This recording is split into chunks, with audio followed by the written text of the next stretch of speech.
कोई टीम कितना छोटा सोच सकती है, इसका एग्जाम्पल पाकिस्तान है।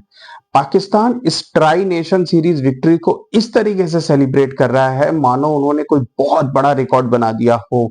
वो इंडियन फैंस को चिढ़ा रहे हैं कि हमने देखो एशिया की सेकंड बेस्ट टीम को हरा दिया, हमने क्या कर दिया नहीं कर दिया। लेकिन अगर आप ठंडे दिमाग से सोचें तो पाकिस्तान ने यूएई और अफगानिस्तान, दो लो रैंक टीम्स को हराया है। और ये एक ऐसी विक्ट्री थी जो कि सीरीज के पहले एक्सपेक्टेड ही थी। इनफैक्ट उम्मीद ये की जा रही थी कि आप यहाँ एक भी मैच नहीं हारेंगे क्योंकि आप अपनी फुल स्ट्रेंथ साइड के साथ खेल रहे हो। अगर आपको ध्यान हो तो अफगानिस्तान के साथ इंडिया, ऑस्ट्रेलिया, साउथ अफ्रीका कोई अपनी फुल स्ट्रेंथ साइड नहीं खिला था। पाकिस्तान अपनी फुल स्ट्रेंथ साइड के साथ वर्ल्ड कप में अफगानिस्तान से मैचेस हार चुका है, सीरीज हार चुका है अफगानिस्तान के साथ। और इस ट्राई नेशन सीरीज में भी एक मैच अफगानिस्तान से हार चुका है पाकिस्तान। तो there is nothing to celebrate. Afghanistan से आपका जीतना एक्सपेक्टेड है, लेकिन अफगानिस्तान से जीत के उनको ऐसा लग रहा है कि उन्होंने इंडिया को ही हरा दिया है। सेम वैसा ही जैसे पाकिस्तान को ऐसा लगता है जब ऑस्ट्रेलिया इंडिया को हराती है, उनको ऐसा लगता है कि हम ही जीत गए हैं। ट्रेविस हेड को वो अपना बाप बनाए बैठे हैं। उनको लगता है ट्रेविस हेड ने अगर इंडिया के खिलाफ कोई सेंचुरी बनाई तो उनको लगता है हमने ही सेंचुरी बनाई है। वो रोते हैं जब ट्रेविस हेड आउट होता है। पैट कमिंस को भी वो अपना बाप मानते हैं। तो मुझे ये समझ में नहीं आता कि आप अफगानिस्तान से जीतकर इतना क्यों नाच रहे हो। औकात इतनी रह गई है क्रिकेट में, अब यही औकात रह गई है कि अफगानिस्तान और यूएई से जीतकर सेलिब्रेट करना और इंडियन फैंस को बोलना भाई देखो हम तो जीत गए। और यही औकात है तो भाई बहुत बढ़िया, इससे ज्यादा आपसे उम्मीद भी नहीं की जा सकती। लेकिन इससे ज्यादा घटिया सोच मुझे किसी भी बड़ी टीम की आज तक नहीं दिखी है। इस वक्त साउथ अफ्रीका इंग्लैंड में है और जहां पर उन्होंने इंग्लैंड को 2-0 सीरीज हरा दिया है। तीसरा मैच उन्होंने अपने सारे, आप कह सकते हो कि काफी बड़े प्लेयर्स को रेस्ट कर दिया, जबकि उनकी ये टीम भी ओडीआई में फुल स्ट्रेंथ टीम नहीं थी। इंग्लैंड ने वहां जीत लिया, लेकिन साउथ अफ्रीका में ऐसा कोई शोर शराबा नहीं है, साउथ अफ्रीका में ऐसी कोई शोर नहीं है कि हमने इंग्लैंड से सीरीज जीत ली। लेकिन यही अगर पाकिस्तान ने जीत लिया होता तो अब तक वो सारे प्लेयर्स के नाम दे चुके होते, किसी को ब्रैडमैन, किसी को कुछ, किसी को ईगल, किसी को पिग। समझ रहे हो ना। तो ये दिमाग है इनका, ये अभी हर छोटी मोटी जीत को ऐसा समझते हैं कि इन्होंने वर्ल्ड कप जीत लिया। यहां तक कि रिटायर्ड प्लेयर्स की लीग के लिए ये पागल हुए पड़े थे। इनके जर्नलिस्ट सनाउल्लाह वगैरह इसी की रिपोर्टिंग कर रहे थे। अरे आज जीत गया पाकिस्तान ने, आज यूनिस खान ने बैटिंग की, सईद अजमल ने। भाई वो रिकॉर्ड्स में काउंट नहीं होता। वहां पर यूनिस खान सेंचुरी बनाए, सईद अजमल 10 के 10 विकेट ले ले, that is not an international game. In fact वो T20 के जो रिकॉर्ड्स होते हैं उसमें भी काउंट नहीं होता। एबी डिविलियर्स ने जो फाइनल में वहां सेंचुरी बनाई वो रिकॉर्ड्स में काउंट नहीं होता। एबी डिविलियर्स की T20 सेंचुरीज में काउंट नहीं होता।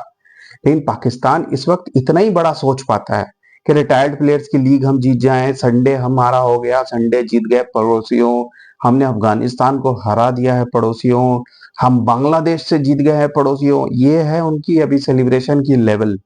इंडिया अभी इंग्लैंड से, इंग्लैंड में सीरीज 2-2 ड्रॉ करके आई है।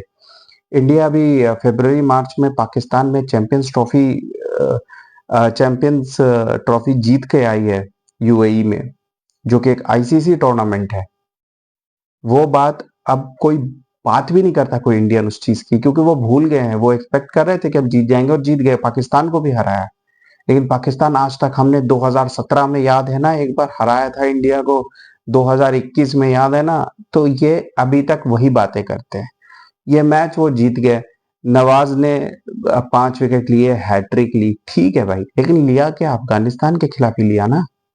और मैं आपको एक प्रैक्टिकल बात बताऊं, हालांकि एशिया कप में मुझे पूरी उम्मीद है कि पिचेस बेहतर होंगे, परफॉर्मेंसेस बेहतर होंगी, लेकिन जिस तरीके से ये ट्राई नेशन सीरीज में मैंने मैचेस देखे हैं, मेरे लिए सिर्फ एक ही पॉइंट है डिस्कशन का, क्योंकि ये घटिया मैच में डिस्कस नहीं करना चाहता। वो डिस्कशन का पॉइंट ये है कि टॉस बहुत इंपॉर्टेंट फैक्टर है। पाकिस्तान ये मैच सिर्फ इसलिए जीती क्योंकि उन्होंने टॉस जीत लिया और पहले बैटिंग कर ली। अगर इसी तरीके से पिचेस बिहेव करती रही जहां टॉस का इन्फ्लुएंस इतना स्ट्रांग है कि भाई अगर आपने पहले बैटिंग करके 120 130 रन भी बना दिए तो दूसरी बैटिंग टीम तो वहां खेल ही नहीं सकती अगर स्पिनर्स बॉलिंग कर रहे हैं, क्योंकि वो तो ऐसे स्क्वायर टर्न, नवाज जैसे ऑर्डिनरी बॉलर की बॉल अगर इतनी ज्यादा टर्न कर रही है, इतना ज्यादा ग्रिप कर रही है कि खेलना मुश्किल है। अफगानिस्तान जो कि जिनमें स्पिनर्स भरे पड़े हैं, जो स्पिनर्स को अच्छा खेलते हैं, वो 65 रन पे ऑल आउट हो गए। तो आप इमेजिन कर सकते हो कि उस पिच पे बैटिंग कितनी मुश्किल होगी। उस पिच पे ये हालत थी कि अगर टॉस जीत गए आप और आपने पहले बैटिंग कर ली, क्योंकि वहां हर कोई पहले बैटिंग करना चाहता है, तो अगर आपने 120 रन भी बना दिए तो वो चेजेबल नहीं है, क्योंकि अगर सामने वाली टीम ने फास्ट बॉलर्स को बॉलिंग नहीं दिया तो आप रन नहीं बना सकते। आप सोचो कि अबरार जैसा ऑर्डिनरी बॉलर, नवाज जैसा ऑर्डिनरी बॉलर, ऐसे बॉलर्स हैं जो काफी टाइम से पाकिस्तान की 1-2 साल से आई वुड से कि टीम में रहे हैं और हमेशा पिटे हैं, लेकिन यहाँ पर वो अनप्लेएबल है क्योंकि पिचेस ऐसी हैं। और अगर एशिया कप में भी इसी तरीके की थर्ड क्लास पिचेस रही, तो आप इमेजिन कर सकते हो कि किस तरीके के थर्ड रेट मैचेस होंगे, जहां पर 120 130 रन बनेंगे और दूसरी टीम, जब आपको मैच के पहले सिर्फ टॉस देखना है कि मैच कौन जीत रहा है, जो टॉस जीतेगा वो मैच जीतेगा। तो आई होप कि एशिया कप में एटलीस्ट थोड़े ढंग के पिचेस बनाए जाएं। एक तो ये यूएई में क्रिकेट के मैं बहुत ज्यादा फेवर में रहता नहीं हूँ, क्योंकि वहां पे इसी तरीके की पिचेस होती हैं जहां पे क्रिकेट का कोई मजा नहीं आता। आई होप कि एटलीस्ट एक 170 180 वाली पिचेस होनी चाहिए और कॉम्पिटेटिव विकेट्स होने चाहिए। एशिया कप के मैचेस आधे घंटे पहले खेले जाएंगे to avoid the dew factor, and I hope कि इसका कुछ फायदा टीम्स को नजर आए, क्योंकि वैसे में तो आप कोई बड़ी बात नहीं है कि ओमान और हांगकांग जैसी टीम्स को भी मैचेस जीतते हुए देखेंगे, क्योंकि सबको पता चल गया है कि यहाँ तो बस 4-5 स्पिनर्स लेके उतर जाओ और दूसरी टीम को तीसरे चौथे ओवर से ही रन बनाना मुश्किल हो जाएगा। सो देख लेट्स सी कि आगे क्या होता है, but I I don't understand कि जो चीज एक्सपेक्टेड है। अभी तो ये बात हो गई कि ऑस्ट्रेलिया जिम्बाब्वे से खेलने गई और वहां मैच जीत के नाच रहे हैं कि भाई हमने जिम्बाब्वे को हरा दिया। मतलब इट इज अंडरस्टूड, अगर आपको अफगानिस्तान हरा रही है तो दैट इज एन अपसेट, आपको वो अवॉइड करना है कि आप अफगानिस्तान से ना हारो। अफगानिस्तान को भी कितने दिन ही हुए हैं, लेकिन आप अफगानिस्तान से जीत को आपने अपने अफगानिस्तान के साथ राइवलरी को इंडिया के साथ राइवलरी के बराबर बना दिया है।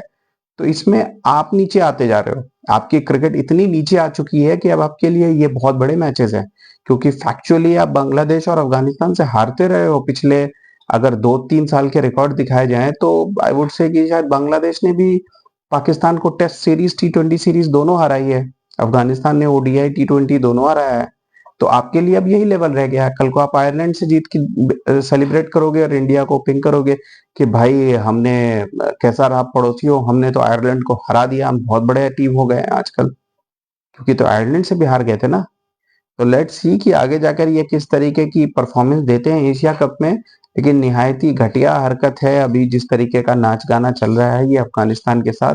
ट्राई नेशन से, ट्राई नेशन क्या, तीसरी टीम तो यूएई थी एक तरीके से, तो आप अफगानिस्तान से ही खेल रहे थे। 3 मैचेस खेले, 2 जीते 1 हारे, वहां भी आप 1 मैच तो हार ही गए अफगानिस्तान से, तो किस बात की सेलिब्रेशन हो रही है। एनीवेज, ये अच्छा किया कि बाबर और रिजवान को हटा दिया, क्योंकि वो दोनों रहते तो शायद आप अफगानिस्तान से फाइनल भी हार जाते। Keep watching guys, thank you.